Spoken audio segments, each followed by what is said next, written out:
সবার ঘরে প্রায় ভালো মন্দ হয়। শ্বশুরমশাই বাড়ি থেকে ইলিশ নিয়ে এসেছিলেন, তাই ইলিশ মাছটাকে কেটে নুন হলুদ মাখিয়ে নিয়েছি।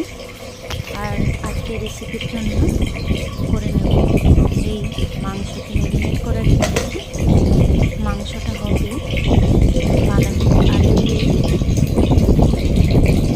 এর আগে তোমরা কেউ খেয়েছো কি না কমেন্ট করে প্লিজ জানাবে। করব আজকে ভাপা ইলিশ। তার জন্য মাছটাকে মেরিনেট করে সিদ্ধ করতে রেখে দিয়েছি। এর মধ্যে আমি চিকেনটাকে অল্প কষে নিয়েছি। এর মধ্যে দিয়ে দেবো বাঁধাকপি আর আলু। এটা কষা হতে হতে আমাদের ভাপা ইলিশটা প্রায় রেডি হয়ে গেছে। কালারটা কেমন এসছে,